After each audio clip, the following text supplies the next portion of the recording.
menurut gua apa ya, gue nggak mau menjadi perbincangan yang terlalu melebar gitu loh Mbak Popi.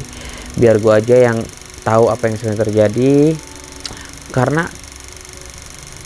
ketika gue ngomong gitu, yang tadi sempat gue sampaikan, gue ngerasa paling benar, belum tentu orang yang menerima omongan gue itu dia terima dan di mata dia gue benar. Sama sebaliknya, ketika dia sudah tahu statement gue dan dia ngerasa nggak nyaman, akhirnya dia juga memberikan statement. Belum tentu statement dia di mata gue benar, walaupun dia ngerasa benar. Paham ya? Dan itu menjadi polemik. Itu akan menjadi perbincangan orang, menjadi asumsi orang. Jadi mohon maaf sekali lagi buat teman-teman media, dari media apapun, kalau misalkan Billy, kalau ada kalian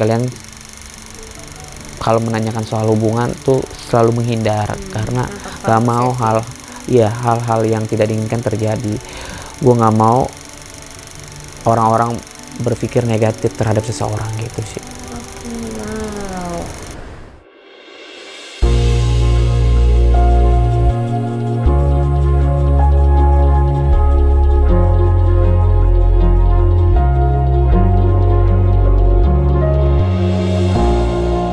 Assalamualaikum warahmatullahi wabarakatuh, saya Billy Saputra. Jadi khususnya buat ibu-ibu, jangan lupa ikut pelatihan seminar micro expression. Buat para ibu-ibu, biar bisa tahu nih ekspresi suami-suaminya yang lagi ngebohong nih. Nah pertanyaan gua, Mbak Popi akan ngajarin itu. Tapi Mbak Popi lo kan nggak tahu lo sering dibohongin sama suami lo. Masa sih? Ih, dia tahu udah apa tuh, dari mana sih so tahu Billy?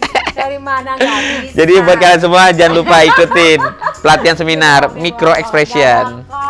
Ketahuan makanya. Pasti tahu dia. Pasti lu tahu ya kalau dia ngebohongin dia. Makanya ibu-ibu langsung ikut, penting banget supaya nggak dibohongin lagi, oke?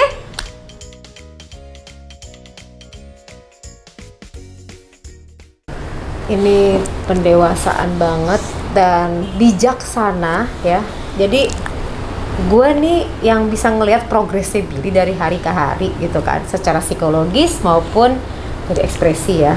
Dari gambaran ini Billy tanpa disadarin, Billy itu udah mengalami sebuah proses pendewasaan dari pengalaman gitu loh, sehingga membentuk menjadi pribadi yang lebih matang. Moga-moga ya, moga-moga.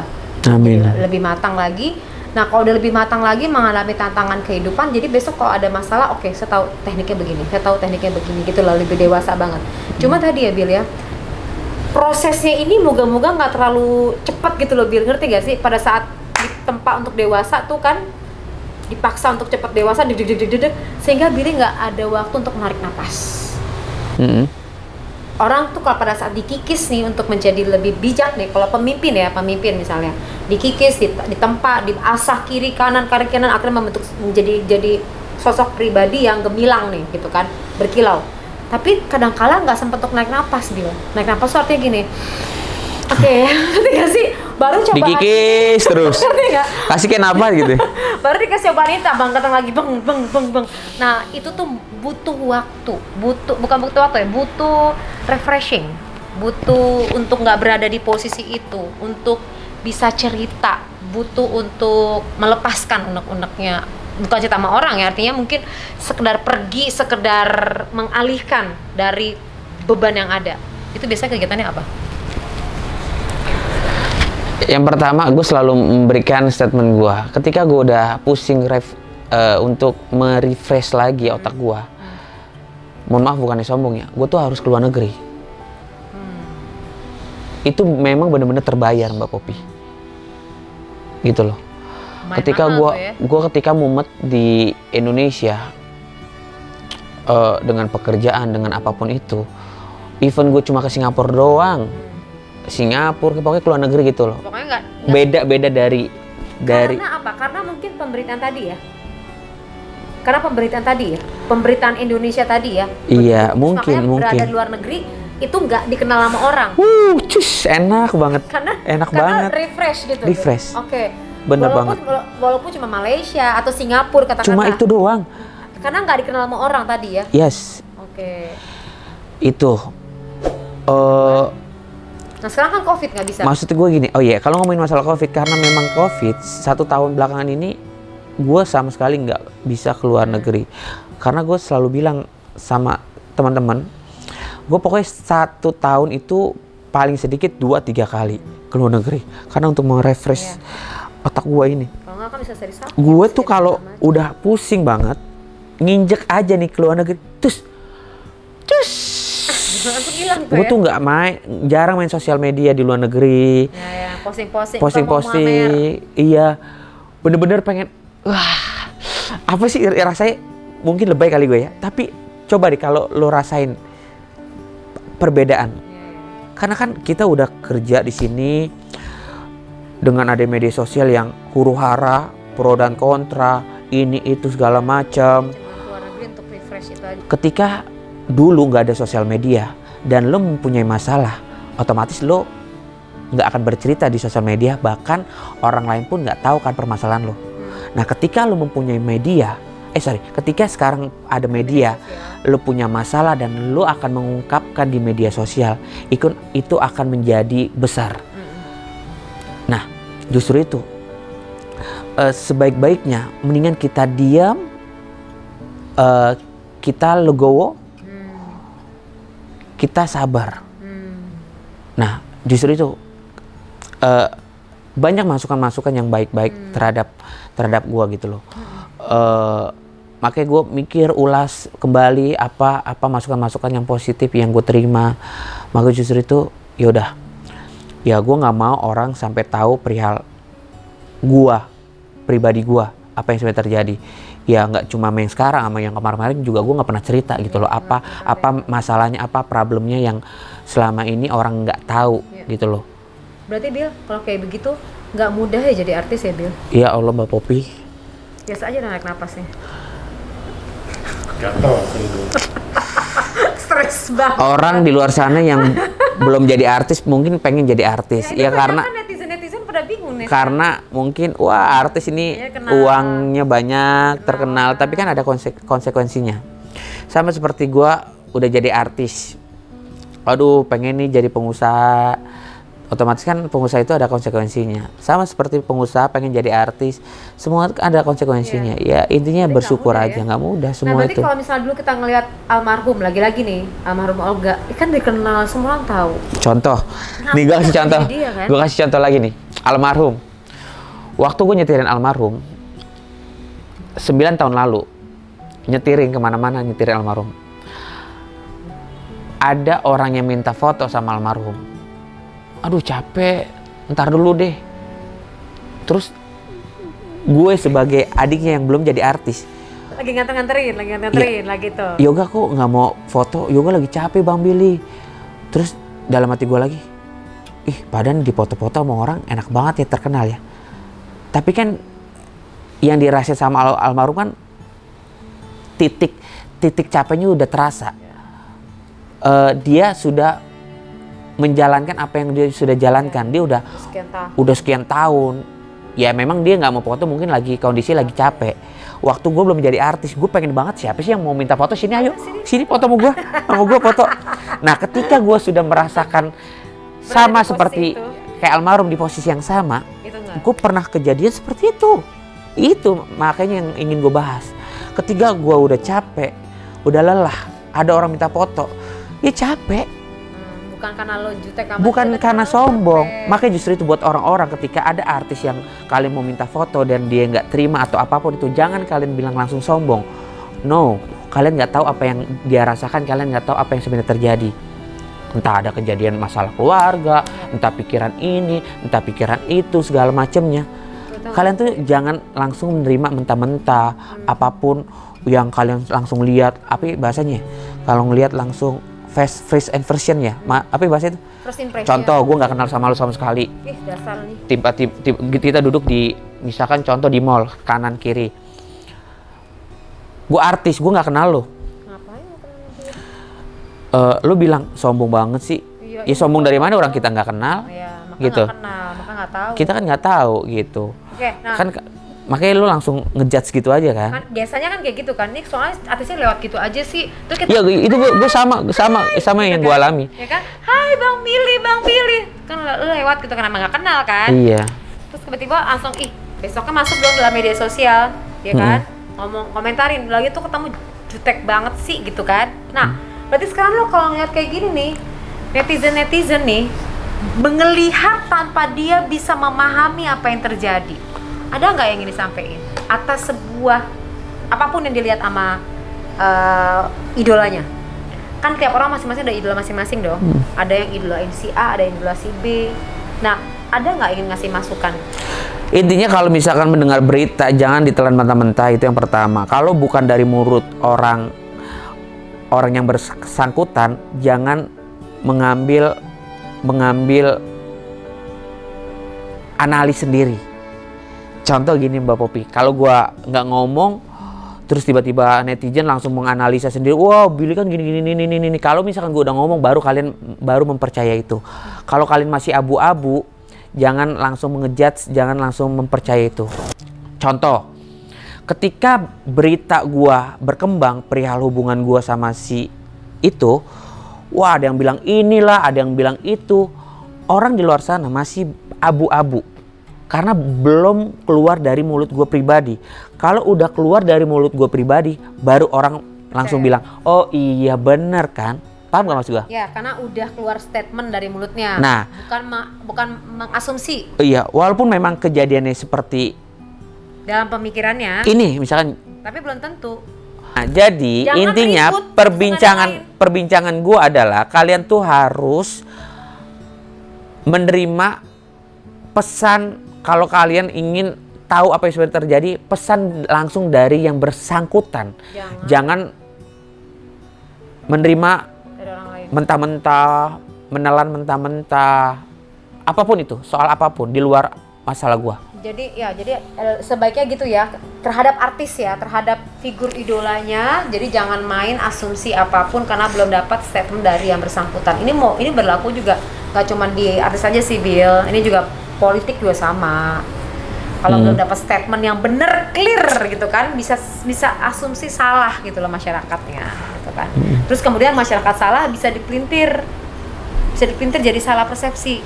Salah persepsi bisa demo lah, bisa segala macam gitu kan. Jadi musuhan di kubu A sama kubu B gitu. Nah, artinya ini berkomunikasi secara massa sih, berkomunikasi secara sosial gitu. Nah, untuk para hater sebaiknya gimana nih, Bill? Karena yang pencinta Billy juga banyak. Gue sih nggak ambil pusing karena itu hak mereka suka atau tidak sukanya terhadap seseorang. Apalagi kita harus terima konsekuensinya sebagai figur. Nggak semuanya orang suka sama kita dong. Jangan kan kita orang yang banyak dosa, Nabi aja ada yang nggak suka. Bener dong, adanya. Apalagi kita yang banyak dosa, yang banyak kesalahan, terjun di dunia entertain, yang kadang salah ngomong, salah ini, yang ada titik lemahnya, pasti kan ada aja orang yang gak suka, itu hal yang wajar. Jadi buat para haters ya itu hak kalian untuk berbicara seperti apa. Buat orang yang sayang sama kita, alhamdulillah terima kasih. Dan pokoknya kita mah yang penting baik-baik aja lah. Oke, tapi Billy nggak perhatiin nggak? Dia nggak menyalahin lingkungan loh, dia menyalahkan dirinya loh. Saya yang banyak dosa, saya yang nggak sempurna, saya yang banyak banget deh. Dia nggak nunjuk keluar loh, nunjuk ke dalam. Iya, kita yang itu berubah banget loh, Bill. Hah? Berubah banget tuh. Emang gue Power Ranger berubah? Dia berubah banget loh tanpa sadar. Dia berubah banget. Jadi Bill, kalau kayak begitu Bill, tidak menyalahkan lingkungan tapi memperbaiki diri. Betul nggak, Bill? Iya. Sama hal juga dengan mencintai. Sebelum mencintai orang lain, berarti mencintai diri sendiri dulu dong, Bill. Harusnya. Ya kan? Tapi gue lebay. Belum mencintai diri sendiri, mencintai orang tuh terlalu lebay. Dan pada sampai akhirnya seperti ini. Oke. Silakan langsung like sebanyak-banyaknya, komen sebanyak-banyaknya, diskusi luar biasa. Dan penasaran seperti apa kedewasaan lainnya dari Billy ya. Kita lihat nanti hasil kerjanya ya, makin hari makin lucu. Amin, amin. Ya kan, amin. makin banyak, rezeki makin banyak. Lagi Ramadan nih bentar lagi yang amin ya. Ya Allah. Sehingga begitu banyak rezekinya karena dia udah udah lebih fresh, lebih semangat. Gue pengen dia Ramadan keluar negeri, kalau nggak keluar kota. Udah pengen libur Ramadan. Liburan. Gue nggak ngambil job. Puasa lah, gimana nggak puasa sih? Tapi mas nggak ngambil job jangan lah Bil. Nanti orang nyariin dong. Sahur nggak ada Billy, nggak seru kan? Pengennya sih. Gimana menurut lo? Jangan, kerja dulu. Ya kan? Tapi ntar refreshing boleh. Mendingan gini Bil, kalau refreshing kalau misalnya udah terpressure banget, mendingan hubungin Popi psikolog aja Bil. Widih. Itu secara online. Pinter banget colongannya. Promo colongannya pinter banget. Itu ada Popi psikolog ya, online loh guys. Kamu bisa 24 jam langsung muncul psikolognya. Bayangin aja, lagi tiba-tiba stres muncul, set, gak ada psikolognya 24 jam. Psikolog klinis lagi tuh Bil. Jadi kalau misalnya lagi sendiri, gila nih gue udah overload banget nih, tap, pencet langsung tok, muncul, ya kan? Sama tuh lagi Bil, untuk bisa membaca ekspresi wajah nih Bil, buat besok kira-kira nih bisa ketemu orang nih, temen yang oke apa nggak oke ya. Mendingan ikut tuh mempelajari micro expression. Tapi mungkin ya Mbak Popi ketemu orang baru, melihat secara micro expression, pasti bisa mengejudge orang baik atau tidaknya. Benar? Gimana tuh? Benar nggak sih? Sebenarnya bisa. Bisa kan? Bisa. Tapi kan kadang orang kadang orang ngomong kalau sama orang itu jangan langsung mempercayai orang sepenuhnya gitu loh. Karena kan di balik itu pasti ada sisi maunya gitu. Nah kalau gue tuh ngelihat orang itu nggak seperti itu Mbak. Selalu lihatnya baik. Gue selalu baik aja, walaupun gue nggak pernah, demi Allah ya, demi Tuhan ya, gue tuh nggak pernah. Kan pasti kalau orang pintar, orang yang udah berpengalaman ngelihat orang langsung, wah orang ini nggak baik nih. Wah, gue mah jalanin aja. Semua orang pasti baik. Semua orang mah baik Mbak. Orang nggak baik itu karena ada faktor. Tuh dia tuh lihat ya guys ya. Kalau orang selalu melihat semua orang baik, itu pantulan dari jantungnya dia. Jadi karena lo baik, lo melihat semua orang baik. Nah contoh misalkan gue ketemu orang nih, terus kita langsung ngejudge orang itu, wah nggak baik nih, jahat. Emang kita tahu, kita aja baru kenal. Nah, tuh. Tapi kalau misalkan kita tahu dia baik nggak baik, kita harus kenal dulu nih, terus kita lihat. udah nggak dibaikin sama dia, oh berarti emang orang nggak baik nih, gitu. Jangan langsung ngejudge gitu loh, wah ini orang baik nih gitu. Ketemu orang semua dia senang. Dan tadi pas lagi dia ngomong, kalian nanti boleh slow motionin ya video ini ya. Itu ada kerutan di pinggir matanya. Emang ada kerutan, udah tua nih Mbak? Enggak, itu bukan.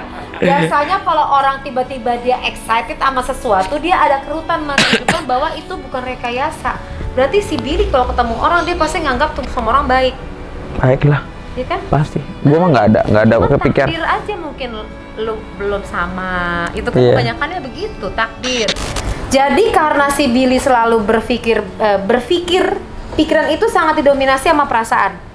Jadi pertama kali nih apabila ada informasi masuk nih, larinya ke perasaan dulu, dari jantung nih, di kolbu nih, larinya ke otak, pikiran. Nah si Billy perasaannya baik, akan ketemu orang baik. Ini pasangan-pasangan lu tuh orang baik semua, Bil. Kenapa baik semua. Semuanya baik nih. Makanya ada orang yang bilang ini itu segala macam. Semuanya baik. Makanya ketemu orang baik. Cuman tadi ada yang memang itu udah takdir gitu loh. Itu tuh nggak bisa diapa-apain lagi tuh, karena udah apa namanya, takdir ya gitu loh. Yang doa takdir itu juga udah mempengaruhi tuh, Bil. Nah tapi untuk kedepannya, Bil, berarti Billy ini dapat gambarannya di sini adalah pembelajaran dari semua peristiwa demi peristiwa, ya kan? Pengalaman hidup membentuk untuk menjadi kepribadian lebih matang lagi. Kemudian sebelum mencintai orang lain, tadi tahu tuh, aku harus mencintai diriku sendiri. Bagaimana aku memberikan cintaku semua ke orang lain, sehingga begitu orang lain itu tidak ada, sisanya nggak ada buat gue sendiri.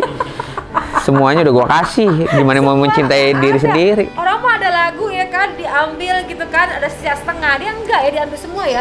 Jadi hilang dong, Bil ya.